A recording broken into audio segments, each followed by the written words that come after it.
विद्यार्थी मित्रांनो, Venkatesh education and संस्कृती या आपल्या चॅनेलवर सर्वांचे सहर्ष स्वागत आहे। आजच्या व्हिडिओमध्ये आपण स्कॉलरशिप शिष्यवृत्ती परीक्षा इयत्ता 5वी विषय आहे बुद्धिमत्ता चाचणी। आजच्या व्हिडिओमध्ये आपण परीक्षेला वारंवार विचारलेले प्रश्न सोडवून घेणार आहोत। व्हिडिओ सर्वांनी शेवटपर्यंत बघा। व्हिडिओ आवडल्यास लाईक, शेअर, सबस्क्राइब। बघा, इथे पहिला प्रश्न आपल्याला असा दिलाय, वयावरचा दिलेला आहे। वडिलांचे वय त्यांच्या मुलाच्या आजच्या वयाच्या 4 पट आहे। 24 वर्षानंतर दोघांच्या वयाचे गुणोत्तर एकास 3 असेल तर मुलाचे आजचे वय किती? बघा, इथे बघा, मुलगा आणि हे वडील। बघा, मुलाचं वय जर 1 वर्ष असेल तर वडिलांचं वय किती? 4 वर्ष असेल, कारण मुलाच्या वयाच्या 4 पट आहे की नाही, या पद्धतीने। आता बघा, 24 वर्षानंतर, बघा 24 वर्षानंतर त्यांच्या वयाचे गुणोत्तर किती आहे? एकास 3 आहे।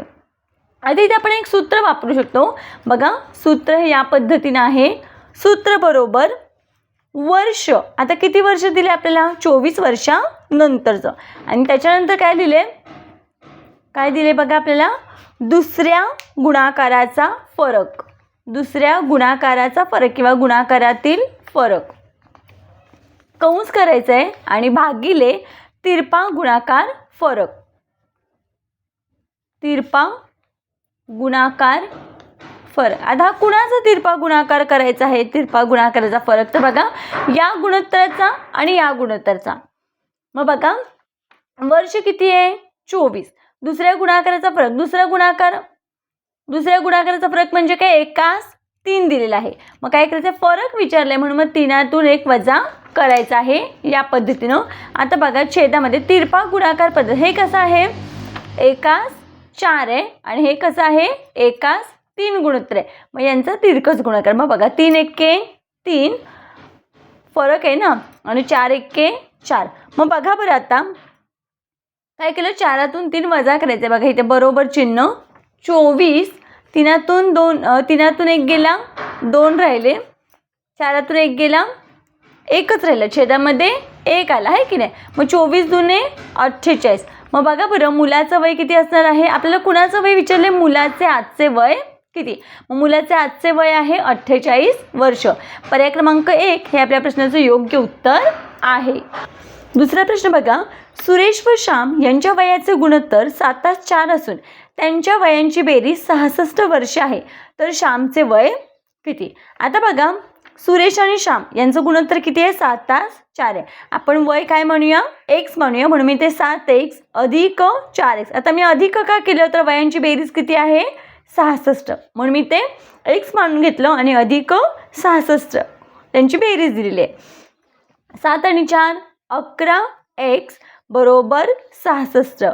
x इथे ठेवायचा, 66 भागिले हे 11, 11 एके 11, 11 सक 66। मग बघा बरं, x बरोबर किती आलं? 6 आलं। आता आपल्याला कुणाचं वय विचारलं आहे? श्यामचं। मग बघा, अनुक्रमे असतं ना, हे सुरेशचं 7 आहे आणि श्यामचं 4 आहे। मग बघा, श्यामचं विचारलं तर श्यामचं करूया। श्यामचं किती आहे? 4x। x ची किंमत किती आहे? 6। मग 4 गुणिले 6 बरोबर 6 चोक 24 वर्ष। मग बघा बरं, श्यामचं वय आहे 24 वर्ष। पर्याय क्रमांक 1 हे आपल्या प्रश्नाचं योग्य उत्तर आहे। बघा, या टॉपिकवर वेगवेगळ्या प्रकारचे प्रश्न परीक्षेला विचारले जातात।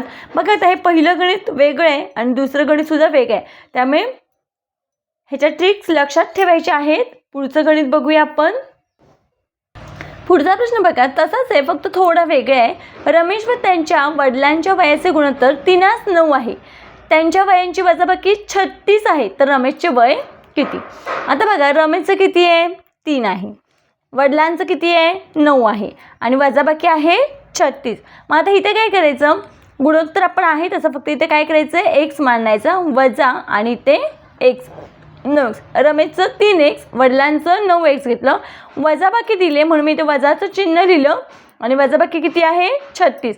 मग बघा बरं, 9तून 3 गेले, किती येतं उत्तर? यांची वजाबाकी केली, उत्तर आलं 6x बरोबर इथे 36. x आपण इथेच ठेवूया, हे 36 भागिले 6. मग बघा इथे 6 1 6 6 6 36.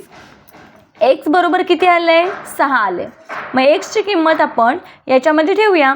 रमेशचं वय काय? 3 मानले ना आपण. मग इथे 3x बरोबर 3 गुणिले 6 बरोबर रमेशचं वय किती आलं? 18 वर्ष आलं.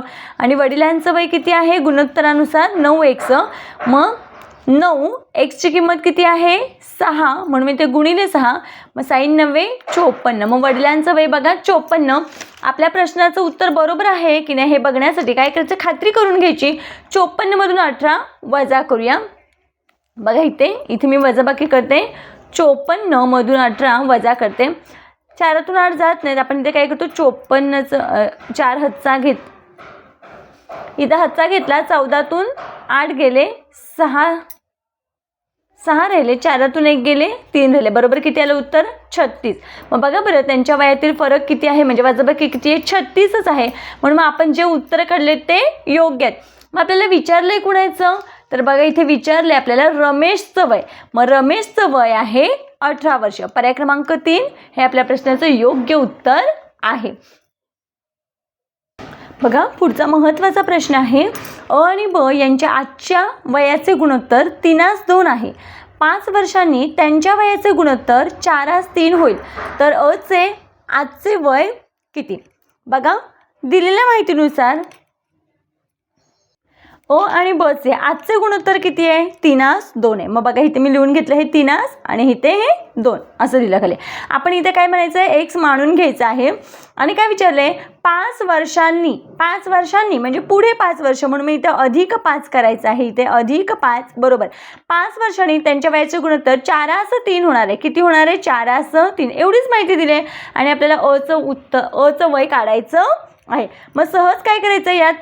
यांचा तिरकस गुणाकार करायचा. मग बघा इथे 3 गुणिले 3x अधिक 5 म्हणजे याने याला गुणलं बरोबरचे इथे बरोबर 4 गुणिले 2x अधिक 5. मग बघा 3 त्रिक 9x अधिक 3 5 15 बरोबर 4 दुने 8x अधिक 5 चोक 20.